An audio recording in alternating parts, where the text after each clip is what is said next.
Bienvenue au café éthique de l'hôpital central de Yaoundé. Le thème de ce mercredi 17 avril 2024 porte sur la charte du garde-malade.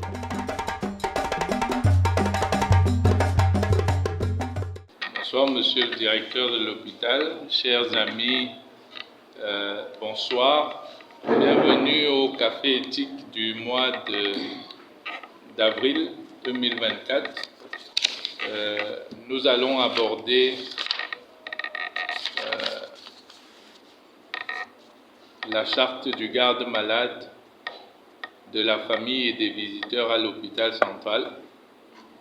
Cette charte est un des premiers produits de la réflexion engagée lors de ces cafés éthiques, ou après l'un des premiers cafés éthiques où la problématique du garde-malade et de l'accompagnant du patient hospitalisé a été soulevée comme étant une personne essentielle dans la prise en charge des patients dans le contexte camerounais. L'hôpital, conduit par le professeur Fouda, s'était engagé au décours de ce café éthique à élaborer une charte du garde-malade qui restait ouverte comme un processus en construction. Nous avons une maintenant, elle est en circulation depuis quelques mois et nous avons décidé aujourd'hui, n'est-ce pas, de la remettre sur le chantier. Les raisons pour lesquelles sur le chantier, ou en tout cas d'échanger pour voir comment l'améliorer, pour 2 ou 3 raisons. La première raison est que lors du précédent café éthique en particulier, nous avons eu un échange sur le raisonnement clinique partagé qui ramenait au devant de la scène la place que joue le garde-malade dans le système de santé qui est le nôtre, où il n'existe pas un dispositif d'assurance maladie pour la plupart des personnes et où le garde-malade devient un acteur essentiel dans la prise en charge parce que non seulement il est celui qui, in fine, va décider de l'allocation des ressources financières de la famille, mais également est capable de servir d'interface entre l'équipe soignante et la famille au sens large. Donc aujourd'hui, nous allons adopter une approche assez simple sur cette charte éthique. Elle a été distribuée en ligne pour un certain nombre de personnes. On peut la remettre en ligne pour ceux qui nous suivent en Zoom. Nous allons avoir un exposé introductif du docteur Basile Ngono sur la problématique de la charte du garde-malade de la famille et des visiteurs, mais également qui est un corollaire de la charte de la personne malade, tout simplement. Une fois que nous aurons eu cet exposé, nous allons essayer de faire ensemble une lecture de cette charte que l'hôpital central a élaborée et mis en circulation. Nous devons, pour être clairs, dire qu'elle a été partagée.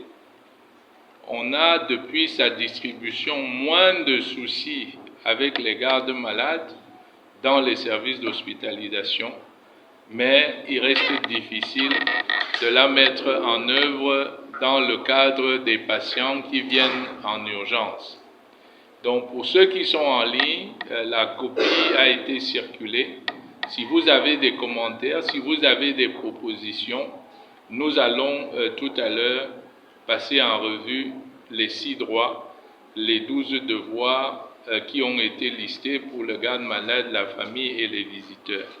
Mais avant cela, je voudrais passer la parole donc à Dr Basile Ngono pour qu'il nous campe le cadre théorique de la dynamique des chartes pour les usagers des services hospitaliers. Docteur Basile Ngono, nous vous écoutons. Merci, professeur. Alors, comme je disais au professeur Ngolo tantôt, depuis hier, moi j'ai plutôt travaillé sur la charte de la personne malade. Mais en fait, je ne sais pas pourquoi je me suis focalisé sur cette thématique. Parce que lors du du café éthique où il avait été question du garde malade, nous avons tous été unanimes que c'est une personne centrale dans le système de soins au Cameroun. Et puis, on a élargi en se disant qu'en fait, le monde est un. Moi, je parle beaucoup plus du monde commun. J'espère que je me ferai un jour accepter à partir de cette thématique qu'en fait, une activité, ou bien ce que vivent les gens à Yaoundé, les gens à Paris, à Genève, vivent la même situation. Aujourd'hui, dans l'espace habité, dans l'hôpital, il y a un tiers qui est en train de prendre sa place. Ce tiers s'appelle garde malade au Cameroun. Ce tiers s'appelle aidant naturel en France. Ce tiers s'appelle aidant naturel au Québec. Donc, et puis en France, il a même été, je dirais, consacré dans des textes juridiques avec ce qu'on appelle la personne de confiance. Maintenant, si on revenait sur la charte, j'ai regardé l'histoire des chartes, des chartes en lien avec l'hôpital, date des années 1834. C'est revenu au devant de la scène en 1954, je parle d'ailleurs de l'autre côté, en 1954, avec la grande loi sur l'humanisation des soins. En 1974, ça a ressurgi, et avec la grande loi qu'on a appelée la loi de la démocratie sanitaire en 2002, c'est devenu une affaire, c'est devenu tout à fait naturel qu'il y ait une charte déjà de la personne malade. Maintenant, lorsque j'ai dit ça, je veux dire que je rentrerai dans un contexte qui s'appelle l'hôpital. L'hôpital, depuis les temps anciens, est le lieu de l'hospitalité.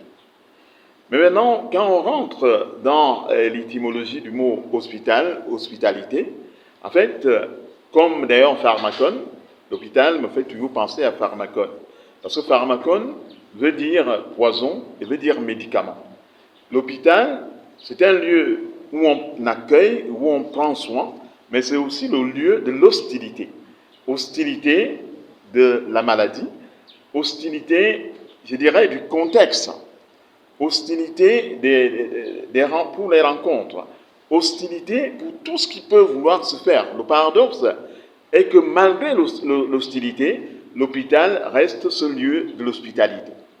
Et je pense que, en relisant la question des chartes, que ce soit de la personne malade, que la personne qui accompagne les personnes qui sont devenues fragiles du fait de la maladie, cette question naît à partir de ce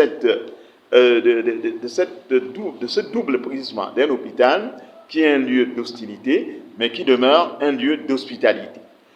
Naturellement, je vais repartir dans une discipline, la bioéthique, que nous connaissons depuis les années 70. Parce qu'en fait, il y a les 4 principes qui ont fait parler de cette discipline, comme la bioéthique canonique. Il y a un principe qui doit souvent être bien vu, l'autonomie. Le principe de l'autonomie, qui est en réalité, quand on connaît un tout petit peu le contexte américain, est le principe d'autodétermination. C'est ce principe qui fonde aujourd'hui l'existence de quelqu'un qui accompagne la personne malade, la personne vulnérable, la personne fragile. Parce qu'en fait, pour les Américains, l'autodétermination, ça veut dire que le malade est responsable de tout et de tout ce qui lui arrive. Il n'a pas besoin, déjà même le médecin est en difficulté, le médecin doit respecter son autonomie. Mais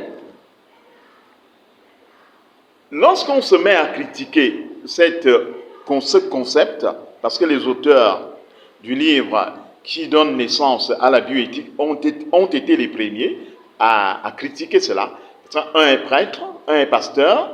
C'est les deux qui revoient quand même qu'en fait, une personne malade ne peut pas être autodéterminée. Une personne malade aura toujours besoin de quelqu'un qui l'accompagne. Déjà, par le simple fait que il y a un pacte qui se signe, un pacte non officiel, mais un pacte tout de même, Parce que la personne qui est malade sollicite le soignant pour qu'ensemble, ils combattent la maladie. On appelle ça le pacte de soins. Mais à côté de ce pacte de soins, on a pensé ici à Yaoundé qu'on pouvait ajouter une troisième personne dans le pacte de soins. C'est cette personne qui est le garde-malade. Le garde-malade ici est étranger à l'hôpital, qui est quand même notre espace commun, mais il est un partenaire de l'hôpital à partir du moment où il est solidaire d'une personne, c'est-à-dire d'un humain qui est taraudé par la maladie.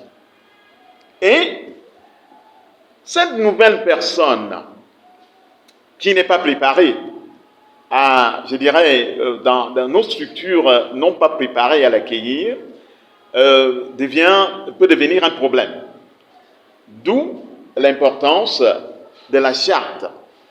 La charte ici devient un modus vivendi qui fait en sorte que on puisse avoir autour du pacte de soins non plus 2 personnes, mais 3 personnes. On a d'ailleurs dit fortement qu'on travaillerait davantage pour que ce concept de pacte de soins à 3 soit implémenté déjà ici à l'hôpital central. Il y est déjà avec cette charte, qu'il soit implémenté au Cameroun et qu'il soit implémenté ailleurs. Que ça finisse, que ça cesse, que les réponses de nos situations, des questions qui se posent à nous, les réponses soient trouvées ici. Maintenant, cette charte est aussi née, la charte, dans l'histoire des chartes, il y a un phénomène qui a touché le monde entier, c'est-à-dire le sida, le VIH-Sida. Le VIH-Sida a bousculé le système de soins à travers le monde. D'abord, dans l'espace occidental, où le médecin était tout puissant. On a parlé du paternalisme médical. Le médecin, comme dans tous les pouvoirs, a eu du mal à céder. Ça veut dire que ce n'est pas spécifique aux médecins, c'est spécifique à tous les détenteurs de pouvoir. Les détenteurs de pouvoir ne cèdent pas facilement l'espace.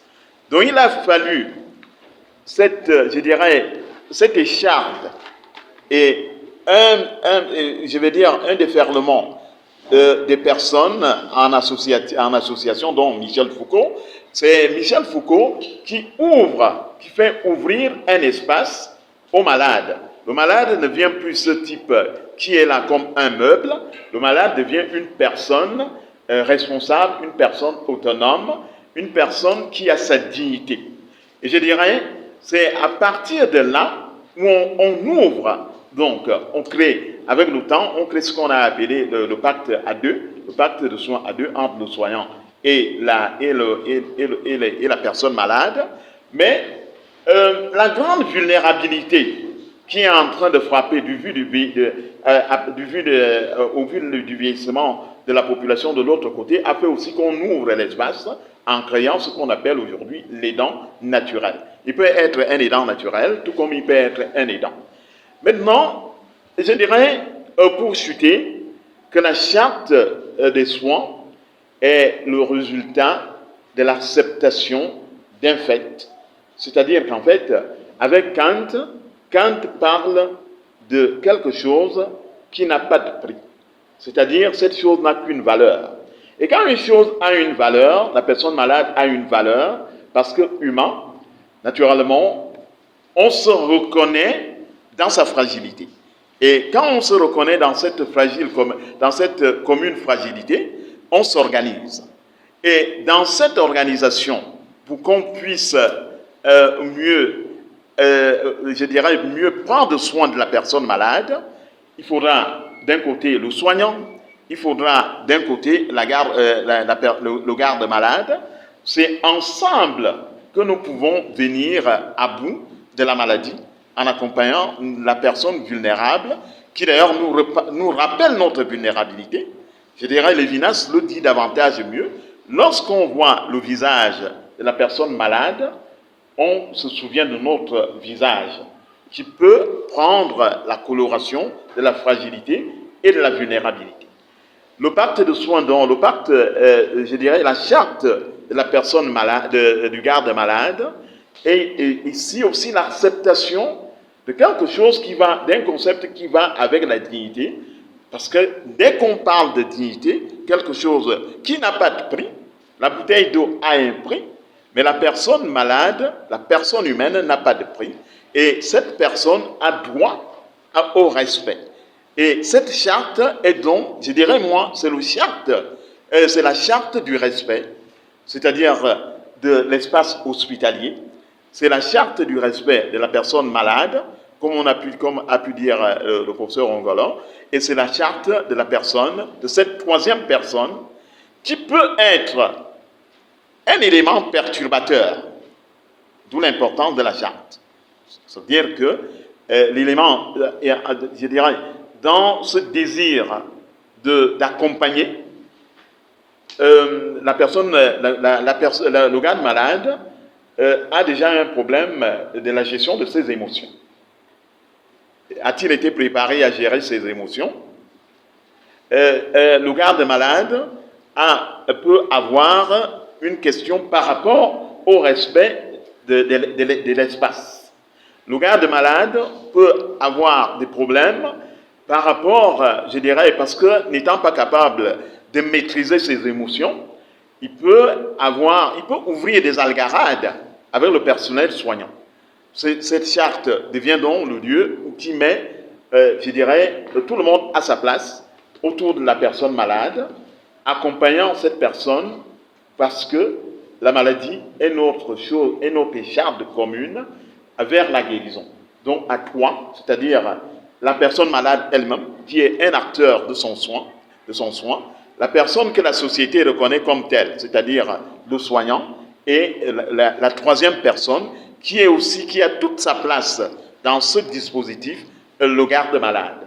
Je pense que en fait, c'est comme ça que moi j'appréhende très rapidement le garde malade. Avec d'ailleurs, j'avais développé à l'occasion du café éthique dont on a parlé, l'un des premiers cafés éthiques, je me suis permis d'inventer inventer, ça c'est un gros mot. Non, je ne suis pas digne d'inventer. J'avais forgé un mot que j'ai appelé l'éthique de la prochainité. La charte du malade est la consécration de l'éthique de la prochainité. J'en ai terminé. Merci beaucoup, Dr Ngono, pour ce cadrage théorique de la place du garde malade. On a une perspective historique sur les chartes dans le milieu du soin, dans l'espace francophone. Merci également de nous avoir rappelé la dualité entre l'hospitalité à l'hôpital et l'hostilité qui y est permanente, hostilité de la maladie vis-à-vis du malade, mais également hostilité naissante du fait des exigences de disposer de ressources financières pour rendre les soins possibles et qui parfois aggravent la vulnérabilité.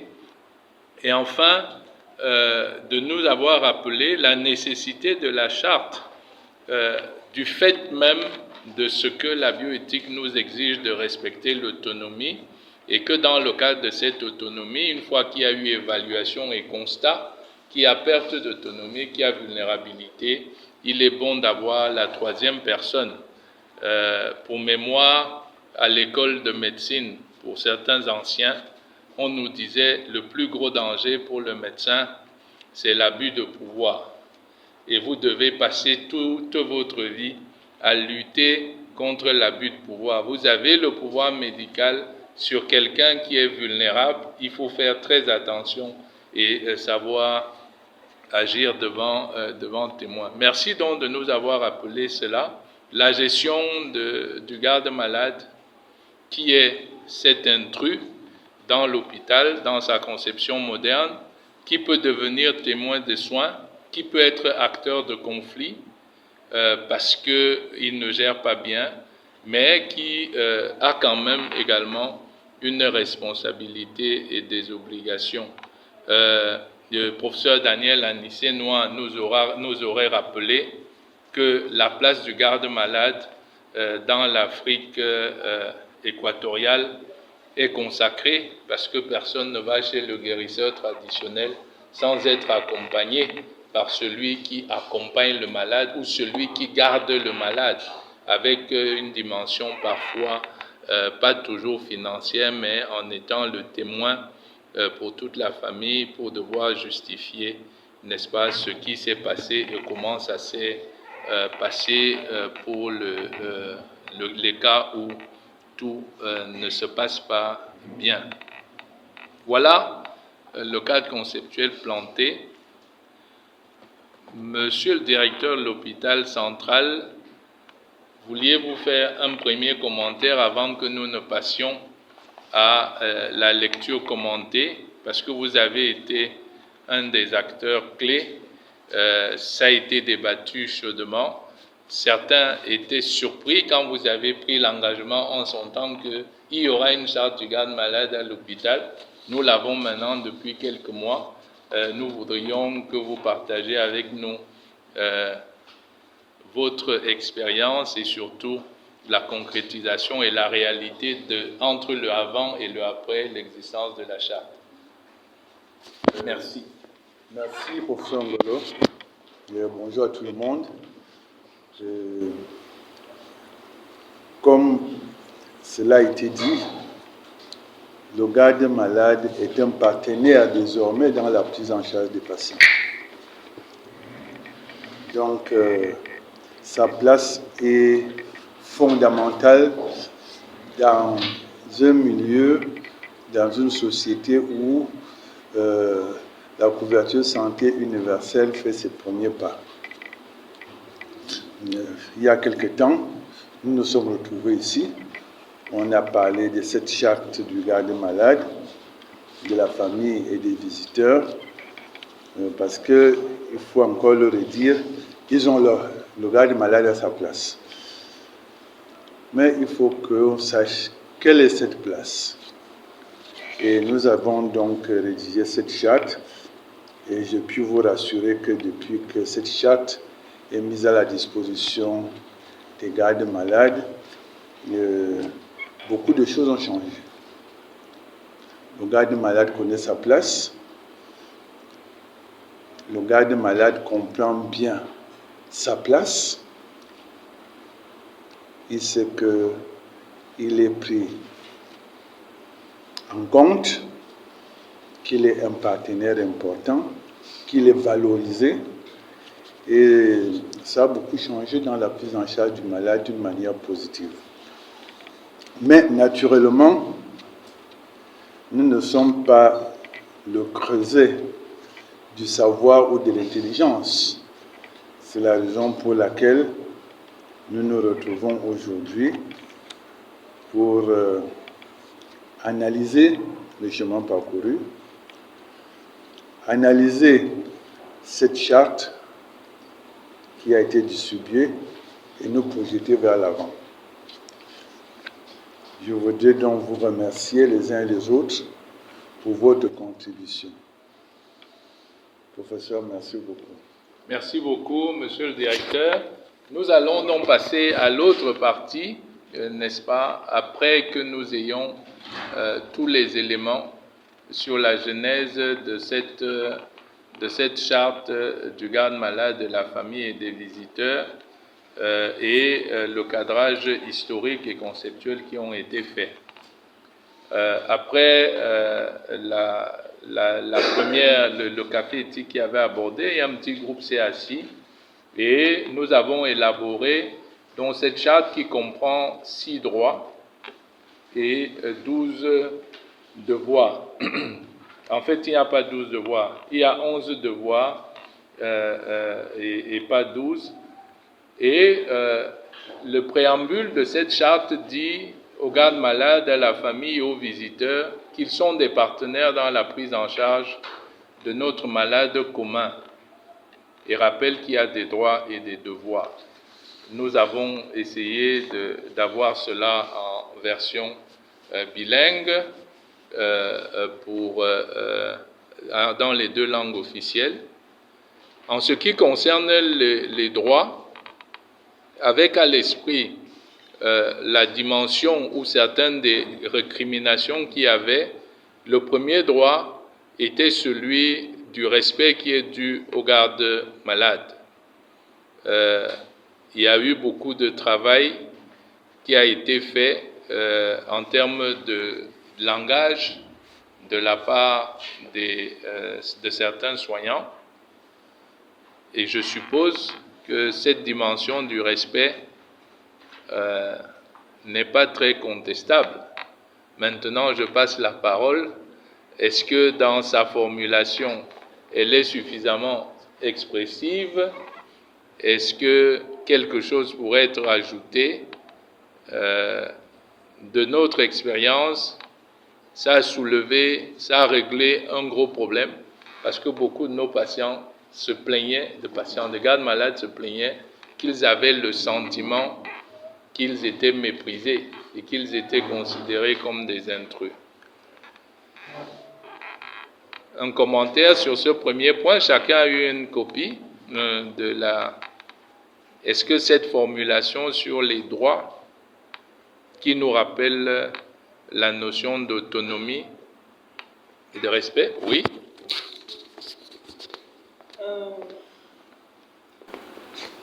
C'est vrai qu'à l'hôpital, tout le monde doit respecter le garde-malade. Mais il me semble que depuis le début, quand on parlait sur cette question de la relation entre les soignants et les gardes-malades, c'était vraiment la difficulté de la relation entre les soignants et les gardes-malades. Donc moi, j'aurais aimé ici qu'on mette le personnel médical vous doit le respect, pour que, à travers ce droit qu'a le garde-malade, que le personnel soignant aussi soit un peu interpellé. Parce que si c'est simplement le respect vous est dû, c'est un peu généraliste. D'accord. Ok, nos rapporteurs, prenez note. Donc, dans la formulation, qu'il soit plus explicite que de manière claire, le personnel soignant ou l'ensemble des personnels de l'hôpital vous doit du respect. Ok. Autre commentaire par rapport à ce point? Oui, je regarde dans la salle. Est-ce qu'en ligne, il y a un commentaire? Oui, dans la salle. Moi, j'ai du souci au niveau du deuxième point qui concerne les droits du garde-malade. Vous avez parlé des limites de la confidentialité. Où commence la confidentialité? Où est-ce qu'elle se termine quand il s'agit de quelqu'un qui est un intime du malade? C'est ça ma préoccupation. Et puis, j'ai aussi un petit souci au niveau du point 5. Vous avez le droit d'être garde-malade sur autorisation. Mais un malade peut avoir plusieurs gardes-malades. C'est-à-dire que des gens qui sont proches du malade, mais qui viennent à l'alternance. À ce moment-là, en quoi doit s'en tenir l'autorisation du médecin? C'est ça ma préoccupation. Voilà mes 2 préoccupations. Ok, merci. D'autres soucis? On va... En fait, j'avais simplement réagi au point 1 parce que vous aviez suggéré le point 1, mais j'ai fait un ensemble d'observations. Oui, allez-y. Premièrement, il y a... Nous restons dans les droits dans un premier temps. Oui, je trouve qu'il devrait avoir plus de droits et moins de devoirs. Donc, on pourra, tout à l'heure, quand on va lire sur les devoirs, je pensais qu'on peut reformuler certains devoirs en termes de droits, pour que ça ne donne pas l'impression que... pour qu'il y ait un certain équilibre, sinon ça donne vraiment une impression qu'il n'y a pas une inégalité. Et j'ai trouvé par rapport à sa remarque, effectivement, le point 3 et le point 5 posent question.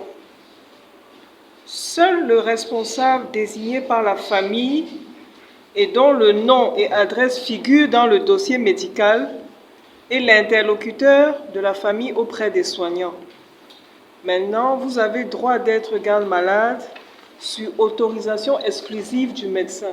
Donc, ça veut dire que les deux points-là ici parlent de la désignation de qui est garde-malade, c'est ça? D'une part, ici, c'est le responsable. Et d'autre part, le responsable peut ne pas être le garde-malade. Le responsable ici, tel que je comprends, par exemple, celui qui s'occupe du malade, peut-être sur le point financier ou sur le point social. Et maintenant, le garde-malade, c'est celui qui est vraiment à côté du malade. Donc, les deux peuvent être différents. C'est comme ça que je conçois. Dans ce cas, puisque ces deux points sont en train d'abord de distinguer, on fait la charte du garde-malade. Donc, avant même de commencer à énumérer ses droits, il faudrait déjà définir qui est le garde-malade. Puisque ces deux points-là posent la question de qui est le garde-malade.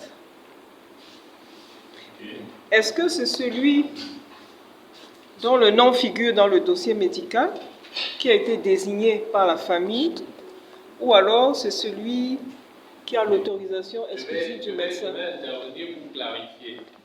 Le respect vous est dû, et le deuxième, vous avez droit à l'information dans les limites de la confidentialité. Le point 3 est directement rattaché au point 2, c'est-à-dire que quand nous parlons de responsable, c'est l'interlocuteur en rapport avec la situation autour du diagnostic, autour de la confidentialité, la question qui a été posée précédemment. C'est-à-dire que celui à qui on va révéler des éléments du dossier médical comme personne de confiance dans les pays où ça existe, ce sont ces personnes de confiance-là à qui on fera le point sur le diagnostic, le point sur l'évolution, pour éviter certaines situations que nous avons connues, où n'importe qui se présentait, se revendiquant, sans qu'il n'y ait une identification claire. Donc les deux, ce n'est pas directement au garde-malade, parce que il y a une dimension de la famille et des visiteurs. Et dans notre conception du garde-malade, nous avons à l'esprit celui qui est autorisé à entrer quasiment en permanence auprès du malade et éventuellement à passer la nuit à côté du malade en tant que tel, parce que sinon les autres ne sont que des visiteurs. Et on voulait distinguer ces deux-là. Donc le point 3 et 5 ne sont pas directement liés. D'un côté, nous parlons du responsable pour l'interaction autour de révéler le diagnostic, de parler du pronostic ou des décisions éventuelles qu'il y a à prendre. Et de l'autre côté, le droit d'être garde-malade, c'est autre chose. Voilà, oui. Merci, monsieur le conseiller. Le point 5 dont vous parlez. Vous savez qu'il y a un problème de responsabilité. Et nous sommes en Afrique et la famille africaine est large. Et tout le monde veut être à côté du malade. Bien sûr qu'ils y vont avec le cœur, mais parfois ils deviennent un risque pour le malade. Et avant de prendre le malade en charge, il y a une autorisation qui est signée, une fiche d'engagement qui est signée. Et dans cette fiche, il y a vous le responsable du malade en premier. Je peux être responsable du malade, c'est moi qui finance, c'est moi qui fais tout, mais j'ai d'autres priorités. Je suis le chef de famille, mais j'ai d'autres priorités. Mais je dépêche quelqu'un auprès du malade qui va donc être le partenaire immédiat et qui me rend compte éventuellement, qui va s'occuper du malade aussi. Donc, et cette personne-là, il faut bien que ceci soit connu du médecin, du service. On lui donne un badge un badge de garde-malade pour ne pas le confondre avec tous les visiteurs éventuels qui vont arriver. Ok. Oui, allez-y. Merci beaucoup. Je suis très content que ce point soit débattu parce qu'il y a de cela 2 ans, j'ai vécu cette situation. Mon papa était hospitalisé ici, à l'hôpital central. Et nous sommes à 7 enfants et chacun a une occupation. Donc personne, aucun des 7 ne pouvait vraiment être garde-malade à temps plein.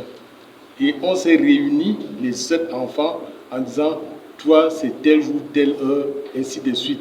Et nous avions eu des problèmes effectivement avec les médecins traitants, parce qu'ils disaient, on a besoin d'un interlocuteur unique. On a fait comprendre aux médecins que ce n'était pas possible, parce que les 7 enfants ont chacun une occupation, et ils ne peuvent pas être là à temps plein.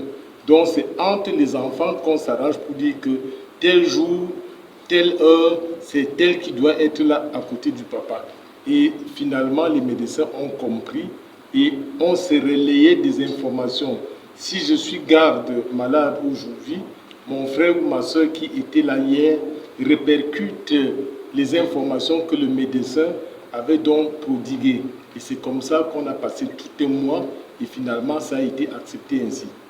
C'est pour cela que je dis, si c'est le médecin qui désigne qui peut être garde-malade, c'est un peu incorrect, c'est difficile. Ok.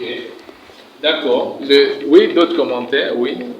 Merci. Nous sommes là pour apprendre. Et vraiment, dites-nous tout. Dites-nous tout. Merci. Et ceux qui sont en ligne, vous pouvez également réagir.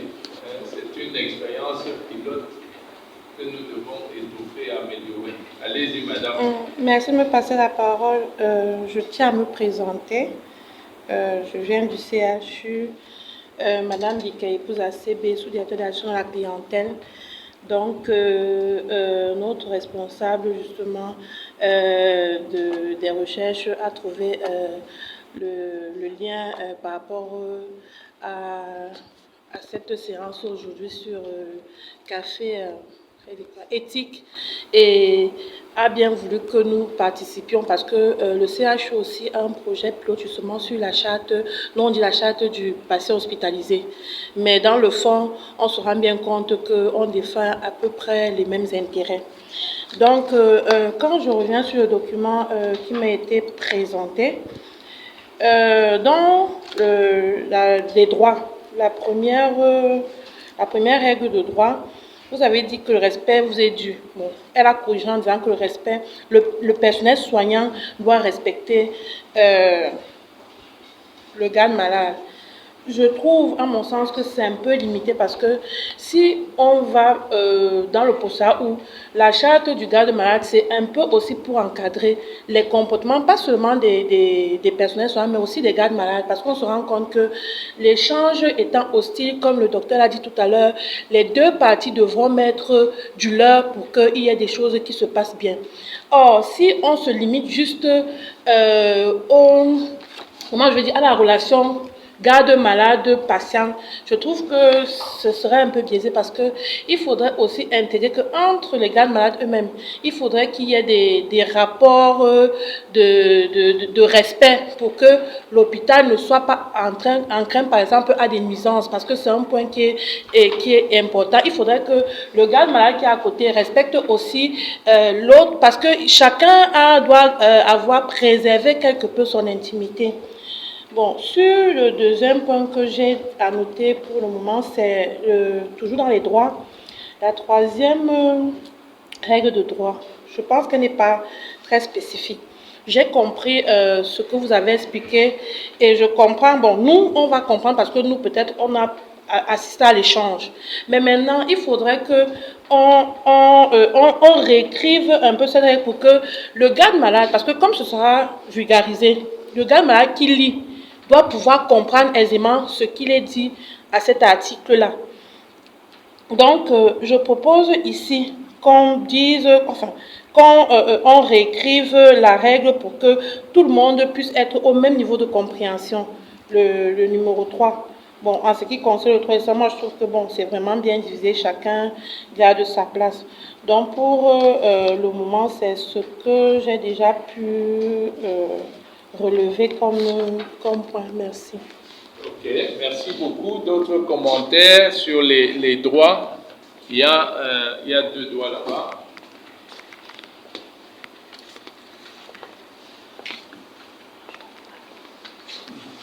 Okay, good afternoon to everybody, or say good evening. I would like to get some little clarifications concerning the number 2 for the rights. It's been said that you have the right to information within the limits of the confidentiality. So I would like to know who defines the content of the confidentiality. And normally when you are the caretaker, you are the one most of the time giving the information to the health personnel. So I don't understand when they are saying that you have the right to the information within the limits of the confidentiality. Meanwhile, you are the one most often giving them the informations. And then the content, who defines it?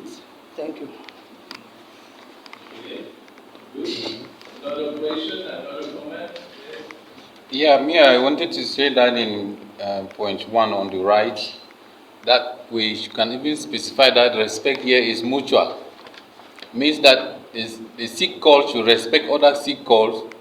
The sick call should be able to respect the medical call, and then the medical call will do likewise. That's why I think that the respect there should be mutual. Oui. Concernant les droits, le point 6, vous avez le droit de connaître le coût du séjour de votre patient. Alors, je ne sais pas si ça clarifie quel coût. Est-ce que c'est juste c'est tous les coûts avec les médicaments, le matériel, tout ce qui est utilisé, ou bien c'est juste le séjour, les frais d'hospitalisation? Peut-être il faudrait formuler ça pour que ce soit clair. Ok. Question en ligne ou pas? Ou commentaire en ligne? Ok, je vais essayer de résumer ce que vous nous dites. Aucun des 6 droits n'est contestable, n'est contesté.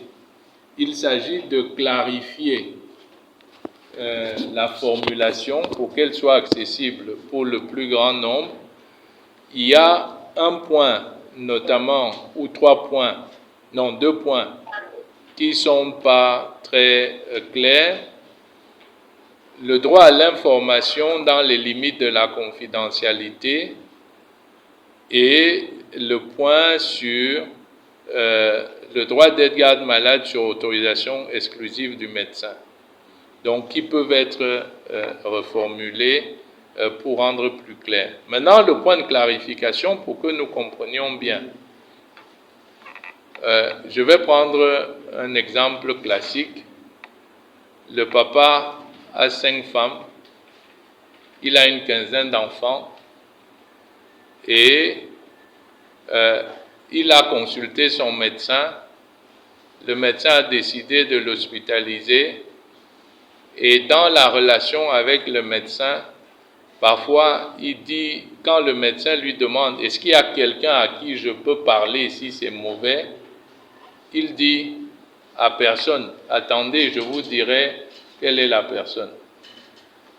Ok, mais tous les enfants peuvent nous donner des informations sur la maladie du papa, mais quand il s'agit de partager les informations sur le diagnostic, sur la sévérité du diagnostic ou sur les options thérapeutiques, il vous dit, c'est à moi, vous me dites, vous me donnez mes informations. Et le moment venu, je vous dirai qui est cette personne de confiance.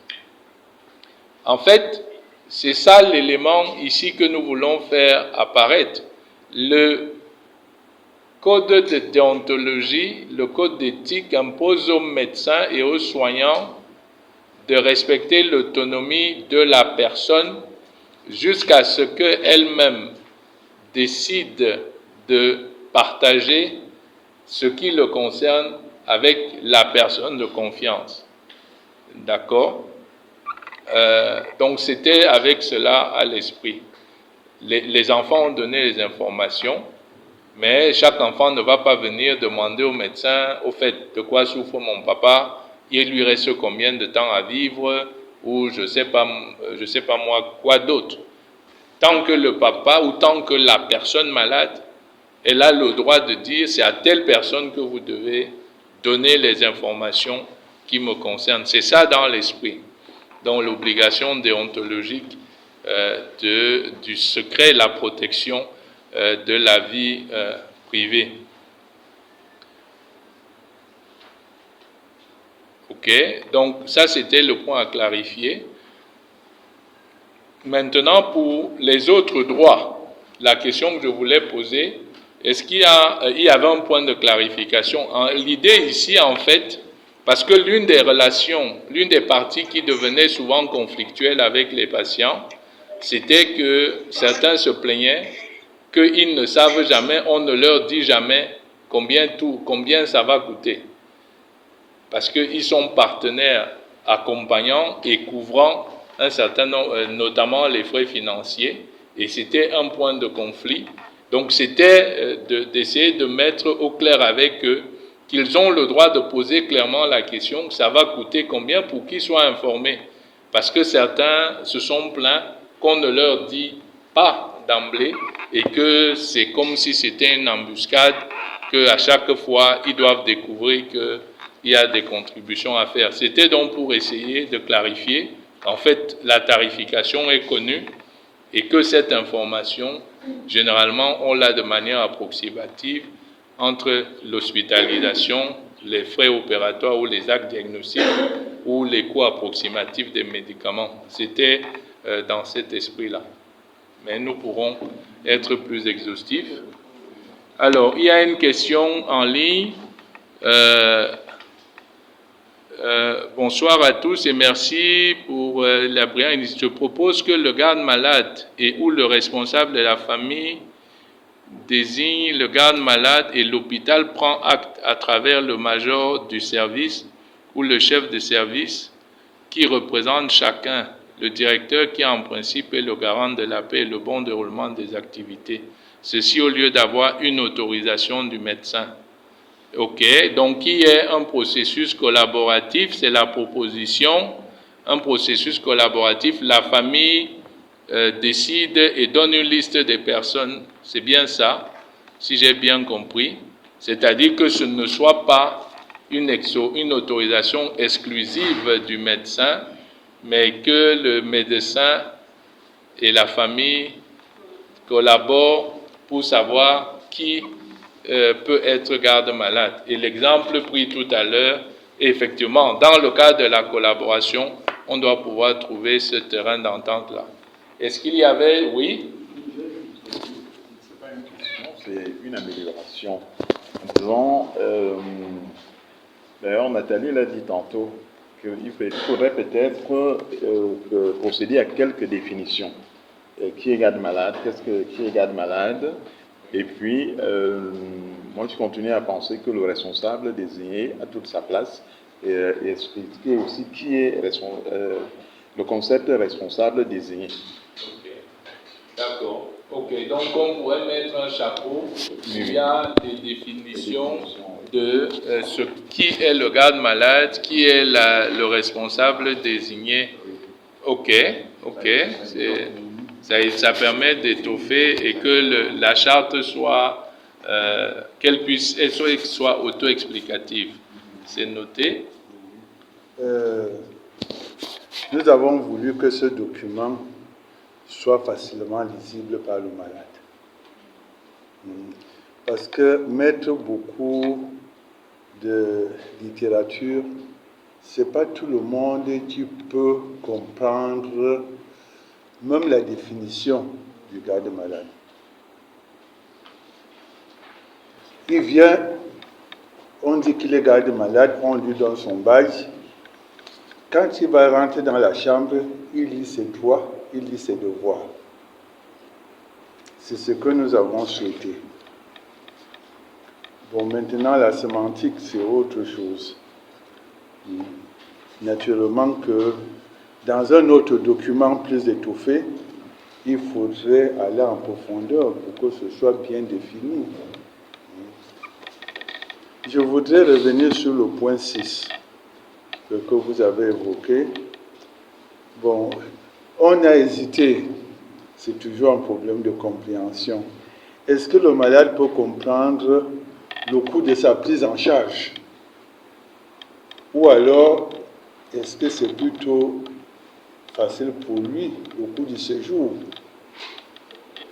Donc, peut-être que nous allons mettre le coût de sa prise en charge à l'hôpital. Et naturellement qu'on sera obligé de le lui expliquer. Donc, c'est vraiment, ça a été fait de manière assez simple pour que les gens n'aient pas à beaucoup réfléchir pour comprendre. Nous avons listé sans entrer dans les détails. C'est pour ça que c'est sur une seule page. C'est plus facile à lire.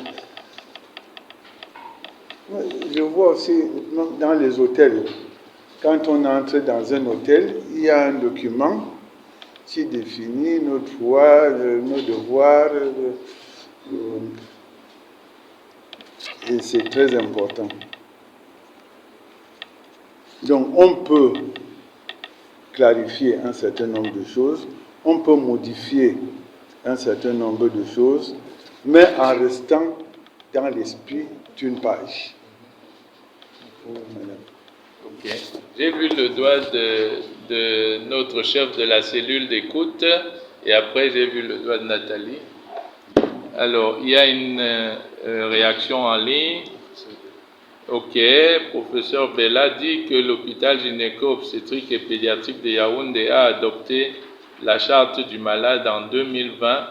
Quelques lignes y concernent le garde-malade. Malheureusement, pratiquement personne ne la lit, pourtant affiché en français et en anglais dans les chambres d'hospitalisation. Ce document semble utile seulement en cas de problème. Merci beaucoup de ce partage. Nous chercherons la copie parce que nous étions en train de travailler sur la charte du malade après avoir travaillé sur celle du garde-malade. Merci pour ce partage. Oui, M. Eloumou, puis Dr. Mboué. Oui, merci, monsieur le conseiller, de me passer la parole. Je voudrais proposer l'ajout d'un certain point. Peut-être que ça peut paraître anodin, mais ça me semble important, à savoir le droit à l'utilisation de l'eau et de l'électricité et installations sanitaires mises à sa disposition. L'eau, c'est la vie. Ok, d'accord. Le droit à l'utilisation rationnelle de l'eau et de l'électricité et installations sanitaires mises à sa disposition. Ok. Lorsqu'on est garde-malade, effectivement, on devient presque tenu par les conditions logistiques. Ok, merci. Maintenant, on aurait pu bien dû mettre cela. Si ça avait posé un problème, ben, ils ont droit aux toilettes, ils ont droit à l'électricité, ils ont droit à l'eau. Le problème qui se pose, c'est la manière d'utiliser. Parce que parfois, certaines personnes viennent des villages, ne sont pas habituées à ces toilettes modernes. Donc, nous donnons des instructions pour qu'on les éduque, on les sensibilise, et je ne pense pas qu'il y ait eu véritablement problème jusqu'à présent. Ok. Donc, il y avait le docteur Nkoué, ok, et puis le docteur Yemjo sur les droits, et après nous passerons aux devoirs. En fait, je voulais bien faire remonter les points 3, 4 et 6 des devoirs, les reformuler en droit pour que ça équilibre. 3, 4 et 6. Ça veut dire que en droit. Donc les points 3, 4 et 6, les devoirs pourraient être reformulés en sous droit. forme de droit. Donc vous avez droit aux visites, Oui. dans les horaires, quelque chose comme ça. Voilà. Et puis, voilà. Et le nombre, on peut dire aussi, vous avez droit à 2 visiteurs par malade, maximum 2 visiteurs par malade. Et les prières sont autorisées avec l'accord de la hiérarchie. Quelque chose comme ça, une formulation comme ça. Donc, ça donne une idée qu'on a quand même des droits. Voilà, ça. Donc, ça diminue un peu les devoirs et ça augmente les droits. Voilà. Ça équilibre un peu. Voilà. Ok, il y a le docteur Yebjo et je vois 2 autres doigts à l'arrière. Oui, professeur, je voulais davantage renchérir ce que le directeur a dit tout à l'heure sur le droit numéro 6, droit de connaître le cours du séjour. Je pense que, étant en neurologie, il y a certains de nos patients qui le demandent avant même l'hospitalisation.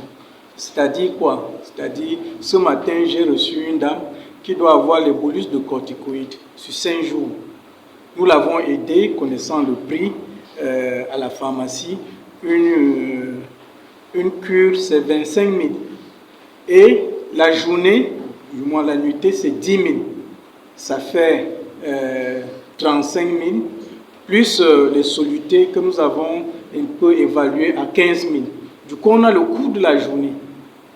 Donc, pour certains, il est difficile d'estimer le coût du traitement, qui peuvent changer en fonction de la pathologie. Mais au moins, le coût je veux dire, de la chambre de la nuitée, on le sait déjà. Donc, on peut évaluer aussi bien totalement que partiellement. Il y avait 2 doigts. Oui. Alors moi, ça concerne les droits. Je proposerais qu'on ajoute un droit en rapport avec le loisir des gardes malades. C'est vrai que ce n'est pas vraiment de coutume chez nous dans nos contextes, mais on pourrait leur apporter des éléments de loisir comme de la littérature d'évasion. Qu'ils sachent qu'ils pourraient avoir droit à de la littérature d'évasion pour leur permettre de passer le temps et d'oublier un peu qu'ils sont dans un hôpital. Ok, donc introduire un droit, mais ce droit a des implications. Vous avez déjà mis. C'est vrai que la bibliothérapie. Oui. Donc, nous gérons une association qui fait de la bibliothérapie dans les hôpitaux. Et nous offrons des livres de fiction, des ouvrages de bande dessinée aux malades pendant le temps d'hospitalisation. Et nous sommes établis ici, sur le étage. Donc, l'avancée documentaire est disponible. D'accord. Le droit au loisir qui serait offert autour des livres. C'est bien ça. Ok. Il y a un commentaire en ligne. Le 3, alors c'est... le point 3 pose un autre problème. Est-ce que les heures de visite concernent le garde malade? En principe, le garde malade est une personne qui est au chevet du malade en permanence. Ok. Malade, famille et visiteurs. Ok. Ok. Ok. D'accord. Ok. Ok. D'accord. Dans la formulation, c'est les visites, ok, la famille et les visiteurs. D'accord. Ok. Effectivement. Donc ici, les droits, qu'on précise certains droits en disant ce qui concerne le garde malade, ce qui concerne les visiteurs et la famille. D'accord. Point bien noté. Il y a un doigt au fond de la salle. Donc, pour ceux qui sont dans la salle, nous sommes au café. Il y a du café, il y a des choses à grignoter, d'autres choses à boire. Pour ceux qui sont dans le café, il y a du thé, il y a d'autres boissons. N'hésitez pas. Et ça donne des forces pour pouvoir parler, il faut parler parfois le soir. C'est la sagesse africaine. Oui, nous vous écoutons. Okay, sir, thank you once more for the floor given to me. I would like again to have some clarifications on the nature of the caretaker. If the caretaker is a family member, are the rights the same when the caretaker is like a relative or even an unknown person? It can happen that somebody is maybe you are a victim of a road traffic accident. Somebody passing by the way just pick you, rush you to the hospital. I would like to know if that person who is at the time the caretaker is entitled to get all the vital and clinical information about you, or since the caretaker is not a family member, the information that they are going to give him should be different. That's why I said at the beginning that the nature of the caretaker. If the caretaker is a family member, what are we supposed to give him as information?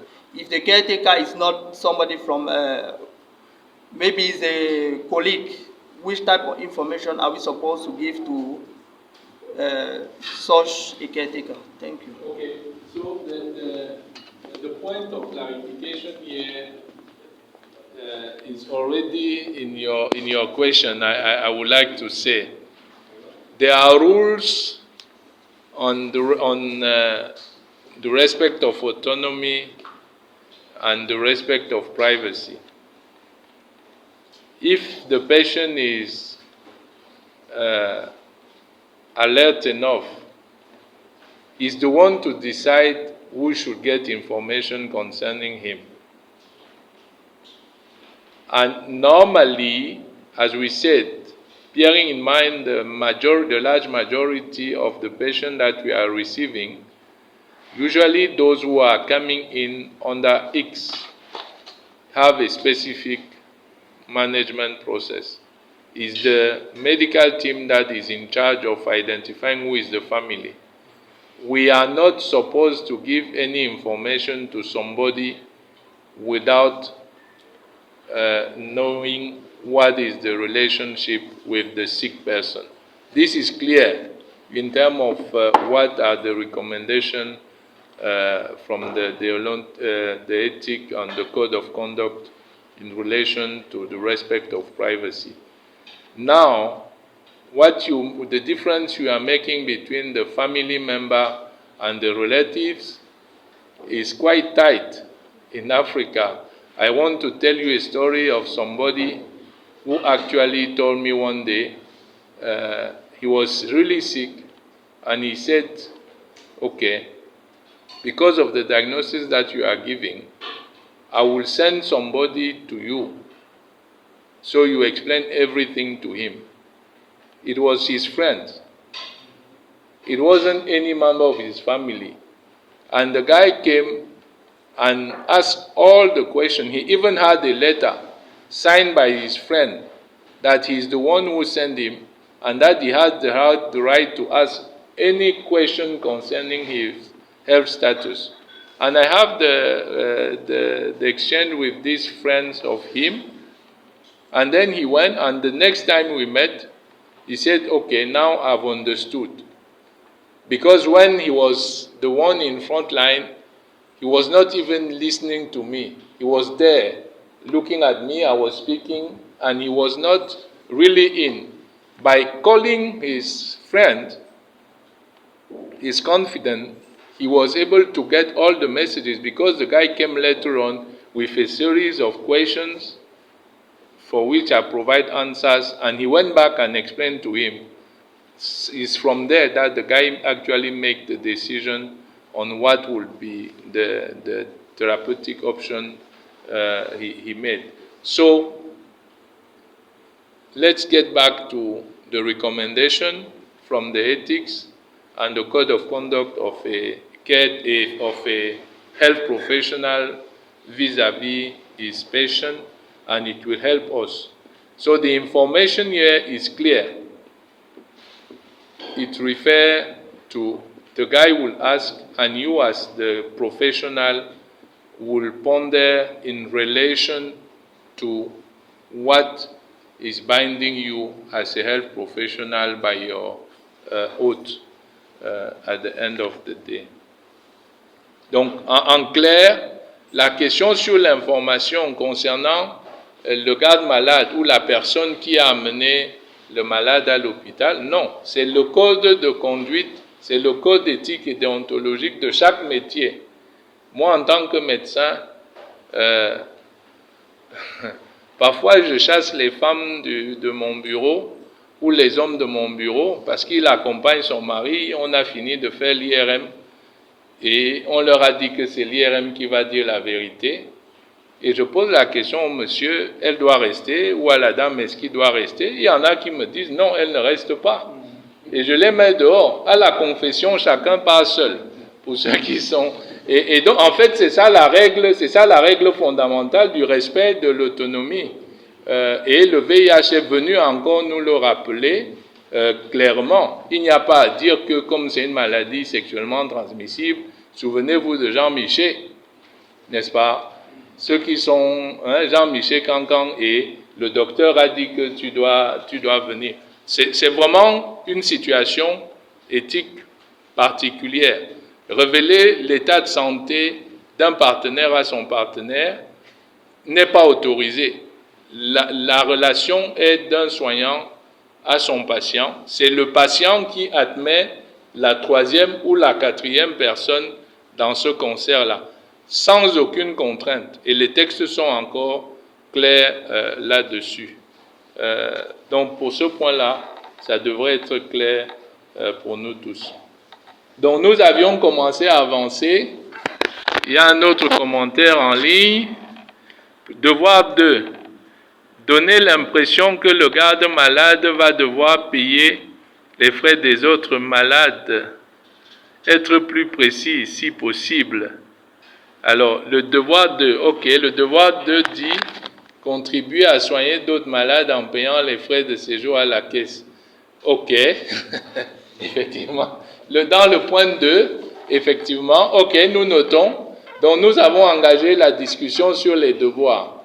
Nous admettons, pour ceux qui sont en salle, que les points 3, 4 et 6 pourraient être convertis en droit et être reformulés de manière plus positive.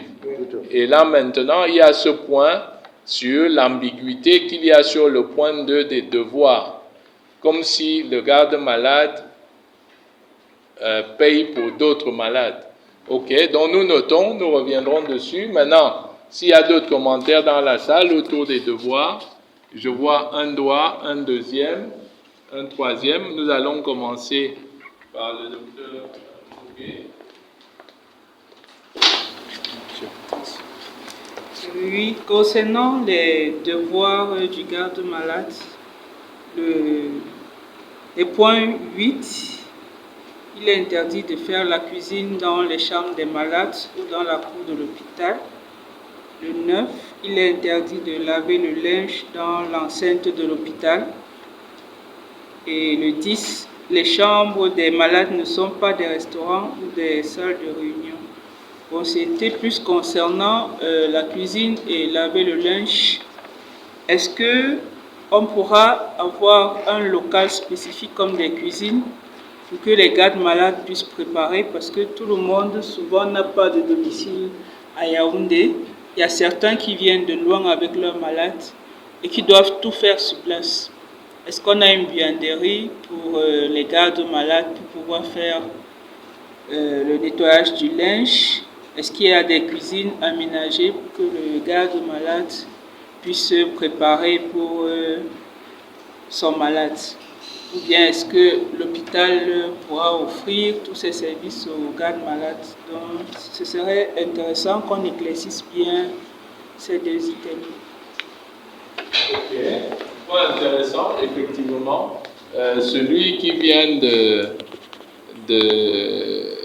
d'un Kolkosé n'a pas de famille à Yaoundé, mais il doit être à l'hôpital.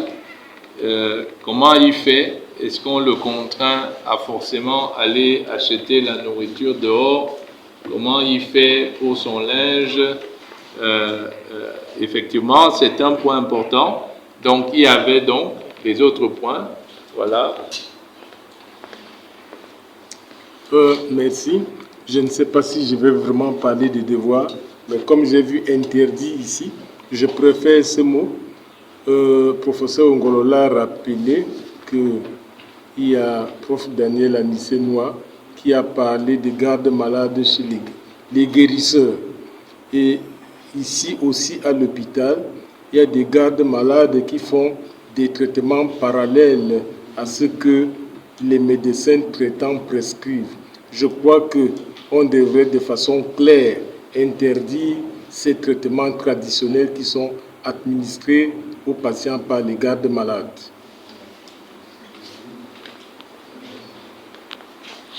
Ok, un autre interdit. Est-ce que, pour rire un peu, notre maître Hippocrate disait que notre aliment est notre médicament, de prendre notre aliment comme notre médicament et notre médicament comme notre aliment. Est-ce que les aliments sont des médicaments? Je pose la question à tout le monde. J'ai découvert, un peu par curiosité, en posant des questions, et j'ai découvert qu'il y avait tout un menu d'aliments médicaments. Il y a des femmes, quand elles ont accouché, ici, pendant qu'elles sont là, il y a un repas qu'on va leur apporter. Et ce repas est en fait un médicament conçu comme tel. Et il y a d'autres aliments comme ça qui sont des aliments spécifiques pour des malades. Si nous considérons les aliments, je laisse la question ouverte. Nous pouvons passer la parole à quelqu'un d'autre. J'ai pensé à une reformulation pour le point, sur le point 2, parce qu'effectivement, moi-même, je n'avais pas compris en lisant de prime abord. Mais quand on a réexpliqué, je proposais, vous devez payer vos frais de séjour. Vous devez payer vos frais de séjour, car cela contribue à soigner, à permettre de soigner d'autres malades. Une formule comme ça. Merci beaucoup pour cette proposition. Oui, effectivement, elle est plus directe. Elle est moins... elle est plus directe, effectivement, et plus facile à comprendre. OK. Le point 10 peut aussi être un droit, celui de recevoir des repas si l'état de santé du malade le permet. OK, effectivement, vous avez le droit de recevoir des repas de la famille lorsque l'État le permet. OK. OK. Cette remarque pose le problème et ainsi que le point qui sur les interdits 8, 9 et 10, monsieur le directeur, sur un aspect logistique particulier qui est une grosse contrainte pour notre hôpital. C'est-à-dire que la majorité des repas de nos malades continuent de provenir de la famille ou des restaurants en face de l'hôpital.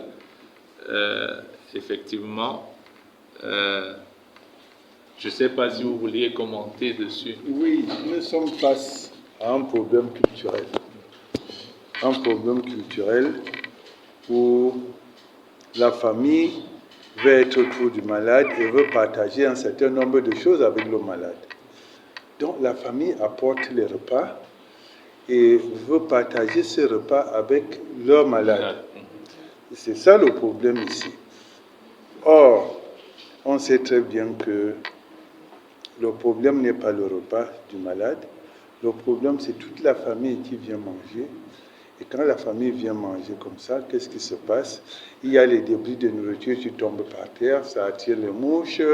Après, il faut laver les assiettes dans les éviers. Et ça entraîne un certain nombre de problèmes difficiles à résoudre.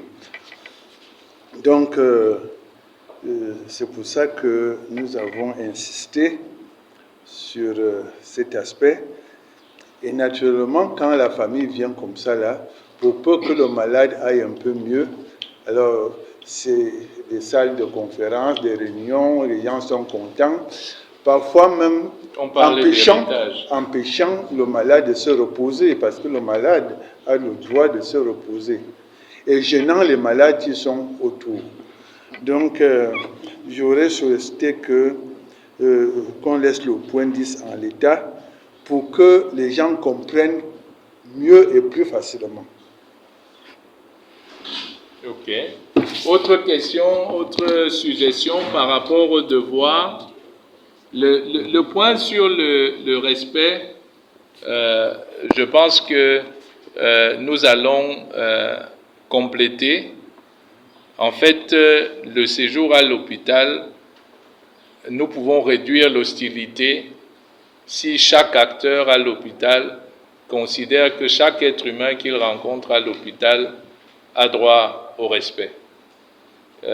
Ça pourrait effectivement aider. Donc, il y aura la reformulation, respect au personnel, mais aussi aux autres malades et gardes malades. Parce que parfois, on a des situations parfois rocambolesques, n'est-ce pas, où il y en a qui prennent tellement l'espace que celui qui n'a pas la famille nombreuse à Yaoundé se sent même malade de voir qu'il y a 15 autour d'un même malade et lui il est là, il n'a vu personne de la journée. Et parfois ils disent même pas bonjour. Ils s'asseyent sur son lit, mais ils lui disent même pas bonjour. Donc c'est un point important que nous allons corriger. Le point 2, la reformulation. Le point 3 et 4, la reformulation pour que ce soit des droits. Le reste, également, le droit au repas. On peut toujours donner le droit au repas, mais maintenir l'interdiction de repas familiaux dans les chambres ou des réunions familiales dans les chambres à l'hôpital. Effectivement, la question qui reste dans l'autre point global, si je ne me trompe pas, c'était que à un certain moment, on précise bien le garde-malade, les membres de la famille et les visiteurs par rapport à certains détails pour rendre plus lisible. Ok, d'autres questions? J'ai vu le doigt du chef de la cellule d'écoute de l'hôpital. Avec votre permission, je voudrais sauter sur le point numéro 12 là. D'abord, le numéro de la cellule, c'est 677 285. Oui, le reste sans changement. Mais le deuxième petit problème que j'aimerais également soulever, c'est que en cas de désagrément, je voudrais un peu revenir dans l'esprit de monsieur le directeur qui voulait une lecture digeste, parce que tout le monde ne comprend pas parfois certains mots. Je souhaiterais qu'on écrive en cas de problème ou difficulté. Adressez-vous pour tout problème ou difficulté. Adressez-vous à la cellule d'écoute. Là, je pense que ce serait beaucoup plus compréhensible. Oui, c'est pas le point numéro 12, oui, ça va être corrigé.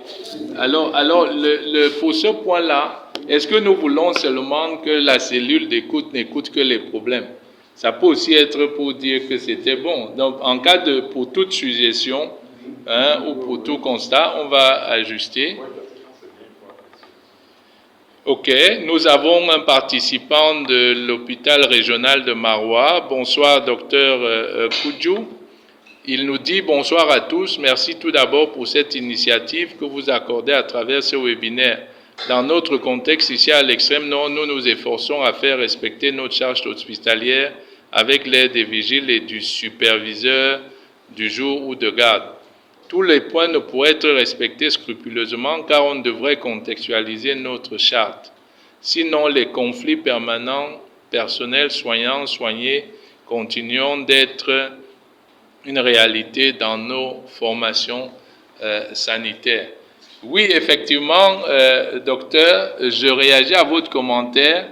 Il est important tout à l'heure, on a eu au départ la clarification sur le contexte théorique et le contexte pratique qui justifie les chartes. Les chartes, elles sont faites pour être contextualisées. Il y a des principes qui sont universels, mais l'application doit être contextualisée.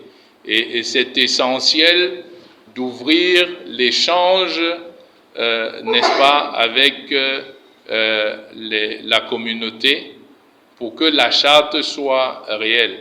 Aujourd'hui, il y a une autre exigence de la qualité des soins qui parle des soins centrés sur la personne malade, les soins et services centrés sur la personne malade ou sur l'usager ou le bénéficiaire des services de santé, pour que ceux-ci bénéficient à la population. Il faut qu'ils tiennent compte d'eux et pas qu'il leur soit imposé. D'où le contexte, le concept de gouvernance clinique qui voudrait bien que tous ceux qui se retrouvent dans l'espace hospitalier soient chacun responsable, chacun clair sur sa place et le rôle qu'il doit jouer au sein de la formation sanitaire.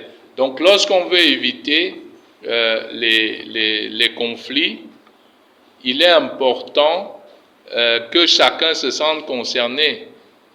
Les vigiles et le superviseur ne doivent pas être les seuls acteurs. Ça devrait être, si je peux me permettre de partager de notre expérience à l'hôpital central, ça doit être l'affaire de tous les acteurs au sein de l'hôpital, pas seulement des vigiles ou du superviseur. Effectivement, ok, il y a donc une autre proposition, professeur Bella, qui nous signale que la CONAC suggère effectivement des boîtes de suggestions, ce que nous devons utiliser afin de garder la main et d'avoir un feedback régulier de la part des usagers. Ok, voilà l'autre suggestion. Autre question, autre commentaire par rapport aux devoirs des usagers? Le point numéro 1. En réalité, la formulation est très polie. La formulation est très polie. Nous n'avons pas voulu aller au-delà. Nous vivons dans une société où l'agressivité est devenue assez régulière. Et nous vivons cette agressivité ici à l'hôpital. On aurait pu écrire « Vous ne devez pas agresser », mais ce n'est pas bien d'écrire comme ça. C'est pour ça que j'ai quand même modifié un peu en réalisant, comme nous sommes ici, vous devez du respect au personnel et à votre entourage. Ok. Ok, merci beaucoup pour cette proposition très pratique. Alors, si nous nous résumons pour ce café éthique, oui, il y a un commentaire. Oui, bien sûr. Dans les devoirs, on a parlé de nuisance, on a parlé d'interdiction de cuisine, mais ça ne ressort pas ici la préservation des infrastructures de l'hôpital.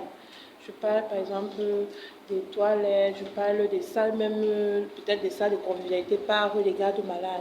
Est-ce qu'on ne peut pas mettre un article qui dit justement aux gardes malades que vous avez le devoir de préserver les locaux qui vous accueillent, ou le cas contraire, je ne sais pas moi, peut-être mettre un certain article pour diminuer les cas, parce qu'on sait comment dans notre société on se comporte. Les gens ne se comportent généralement pas bien avec les infrastructures qui ne sont pas les leurs.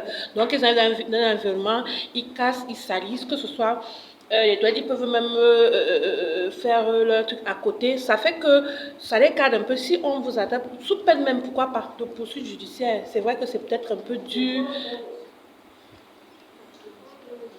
Ah, d'accord. Ah, d'accord, je n'avais pas vu, excusez-moi. Non, mais en fait, moi, ce que je comprends, et je pense que son point important, la formulation du point 11 dit vous êtes responsable en cas de détérioration.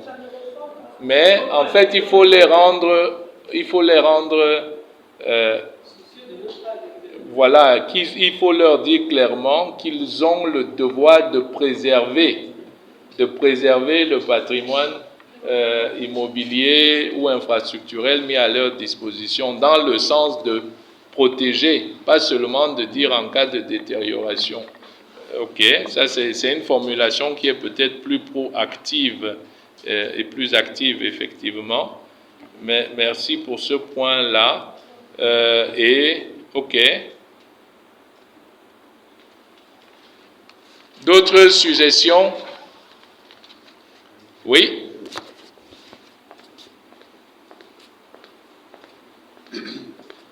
Merci, monsieur le conseiller, pour la parole donnée. Je voudrais tout simplement dire que la mise sur pied d'une charte du garde-malade à l'hôpital central, c'est une initiative salutaire. C'est même une initiative osée parce que moi, je vois l'initiative en tant que juriste. Parce que mettre sur pied un texte normatif, c'est une opération, je vais dire, sensible qui requiert la prise en compte de plusieurs exigences, de consultation. Nous sommes partis déjà des travaux qui avaient été faits dans le cadre du café éthique sur le garde malade. Jusqu'où les consultations sont-elles allées? Qu'est-ce qui a été pris en compte? Je ne veux pas être long, mais je voudrais suggérer à l'hôpital peut-être de se faire accompagner dans la mesure du possible d'un juriste. Pourquoi ne pas le faire? Parce que j'ai écouté les échanges de cet après-midi et plusieurs expressions sont revenues clarifier, préciser, éclaircir. Lorsqu'on décide ou lorsqu'on entreprend de mettre sur pied un texte normatif, un texte qui aura vocation d'encadrer les comportements, les habitudes, on doit pouvoir être en mesure de prendre en compte plusieurs éléments, notamment culturels. Plusieurs questions sont revenues sur les mesures prises par l'hôpital pour accompagner certaines dispositions. Donc, je fais cette suggestion à l'hôpital de se faire accompagner dans ce sens-là. Ok.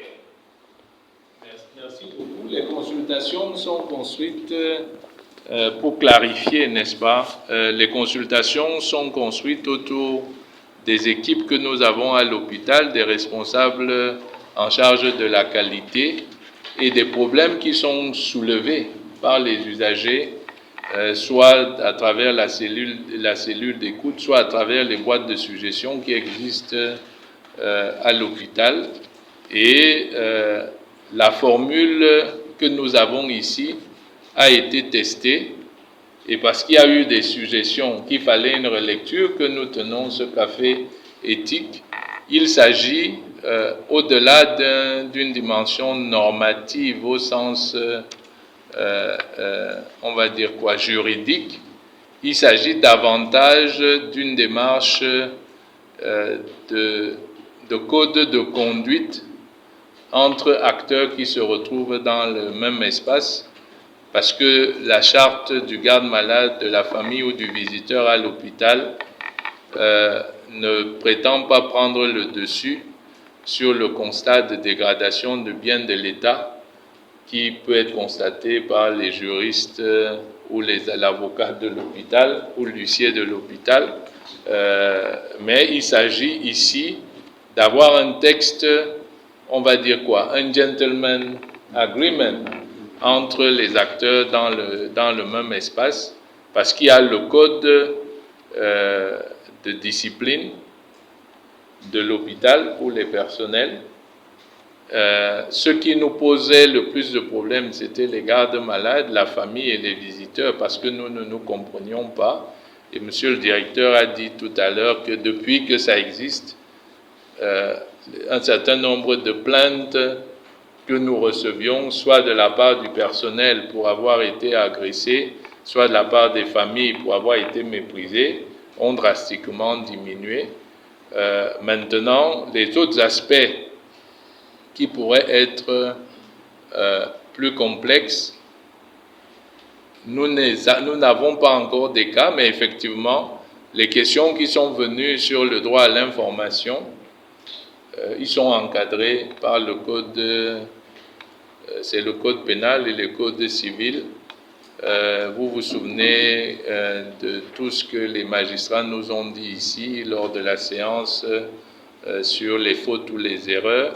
Donc ces autres éléments qui ont un pendant juridique peuvent avoir besoin de cet accompagnement, mais ici, il n'a pas semblé nécessaire, après concertation, qu'on ait besoin d'appeler des juristes parce qu'il s'agissait de rappeler aux uns aux autres les règles de bonne conduite pour le vivre ensemble.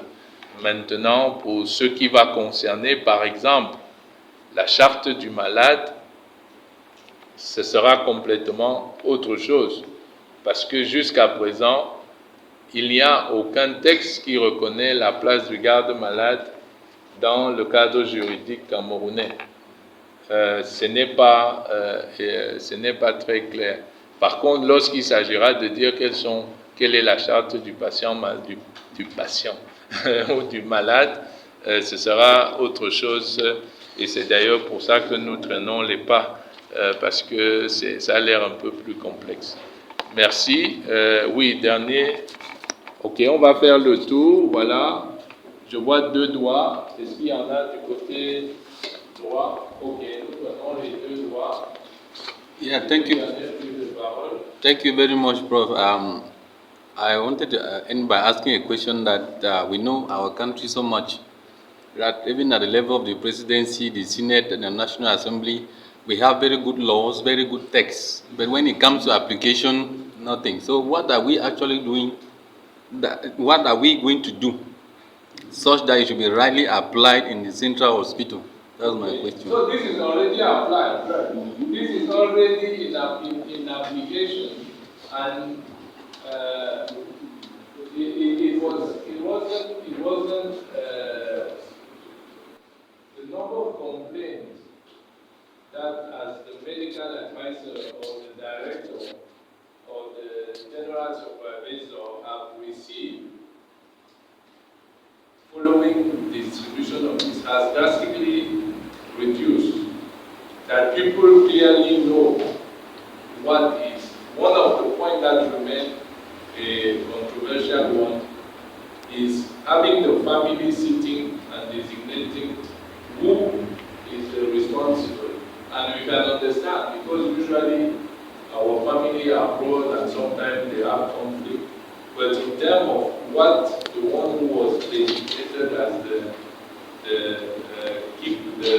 carer that should spend the night at the hospital, things are more fluent.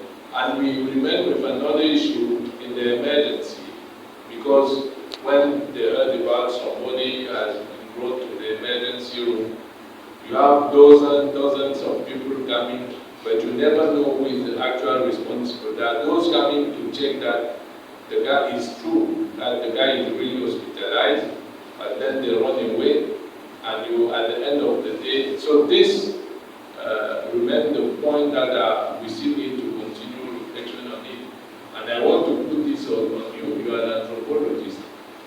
Let's hope that we will actually look at some elements and generate evidence to help us making the next step. So this is something that we can discuss thereafter. Okay, thank you, Professor, for the floor given. This time around, it is a proposal. So we are proposing that as a duty, the caretakers should distance themselves from any act of corruption and bribery. We are proposing that it should be a duty for them. Okay. Yes. Thank you. Il vous a interdit d'essayer de corrompre le personnel hospitalier. Ok. Oui, j'achète tout de suite.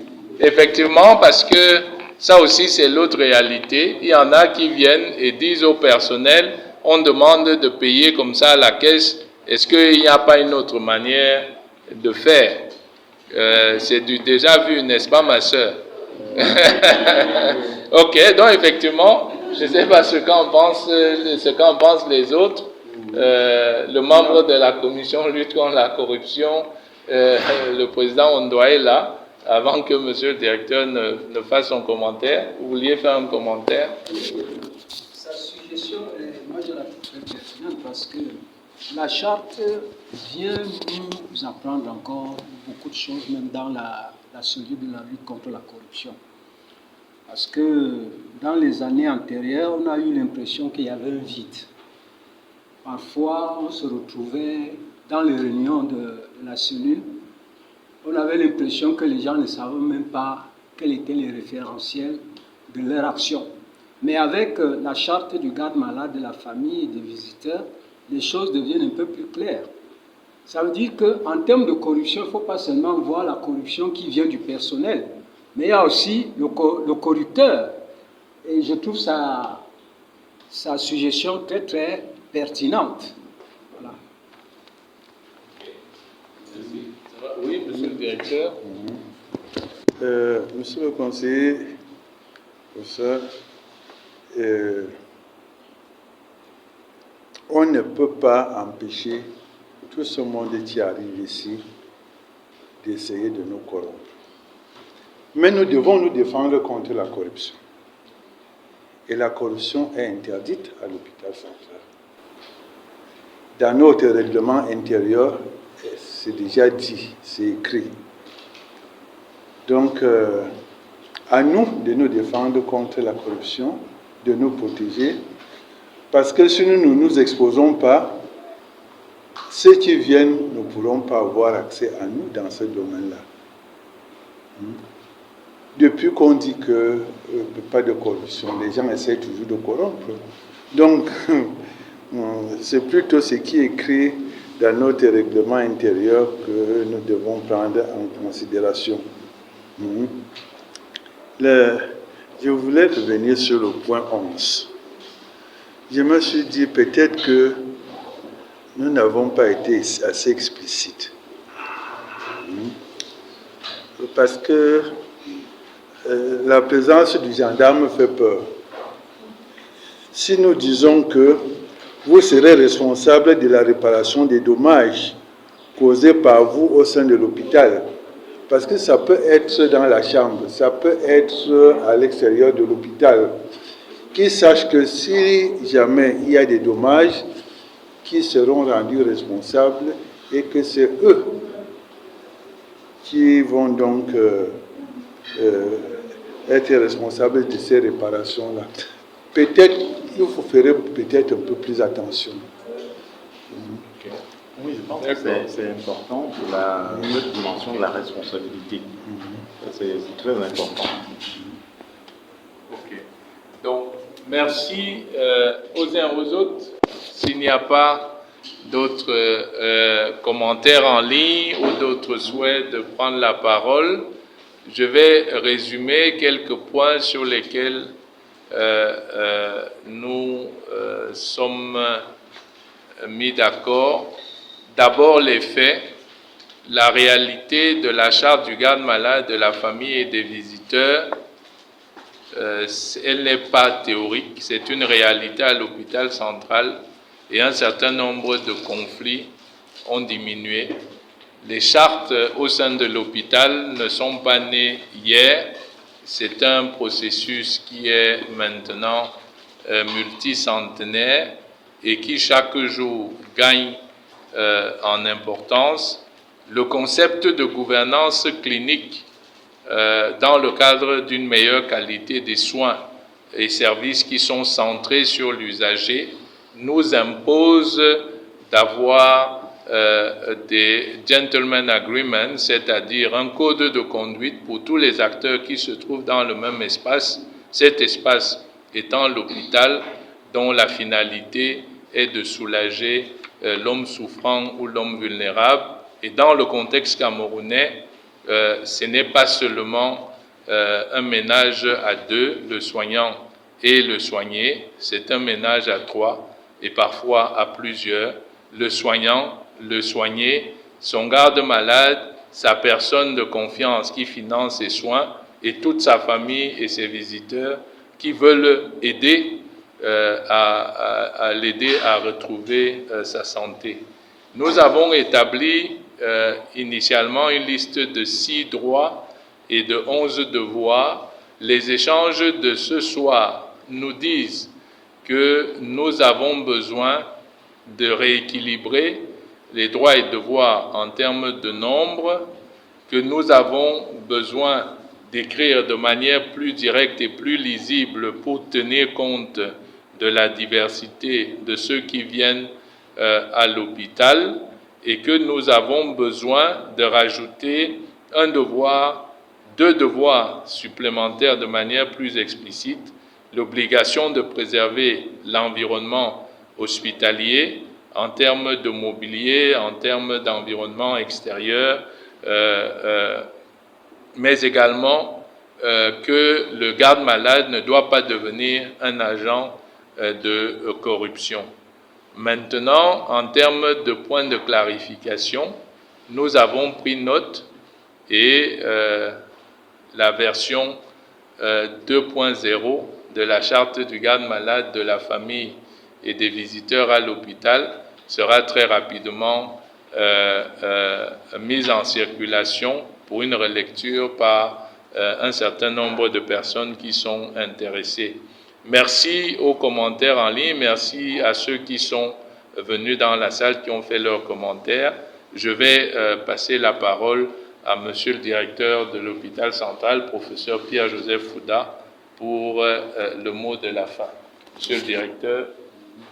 Merci beaucoup, professeur.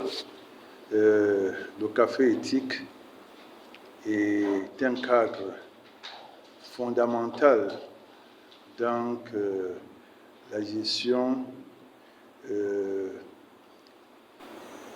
la prise en charge des patients, dans la gestion de nos visiteurs, que ce soit les gardes-malades, que ce soit les visiteurs, que ce soit les familles. Et nous sommes sur un bon chemin. Et je voudrais donc dire merci au Centre de bonnes pratiques qui accompagne l'hôpital central tous les jours. Je voudrais aussi dire que nous n'allons pas nous arrêter là. Et nous allons penser aux mesures d'accompagnement. Parmi les mesures d'accompagnement, il faut un espace cuisine. Il faut un espace buanderie. Et nous sommes en train de solliciter, et c'est en cours, certains responsables de la ville de Yaoundé pour la construction de toilettes publiques. Il y a même eu une mission qui est passée ici aujourd'hui. Nous souhaitons avoir 3 espaces de toilettes publiques, 5 espaces de toilettes publiques. Donc, nous sommes vraiment dans la logique de mettre à l'aise le garde-malade à l'hôpital central. S'il y avait même plus de moyens ailleurs, il y a tout un bâtiment, hôtel, pour les gardes-malades. Je sais que ça viendra. Donc, nous sommes sur le bon chemin. Et je pense que ce document, avec ceux qui sont en ligne, il pourra servir à d'autres hôpitaux. Merci beaucoup à vous tous.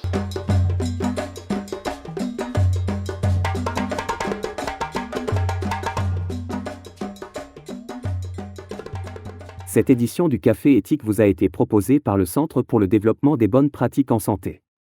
Merci d'avoir été des nôtres, portez-vous bien et à très bientôt.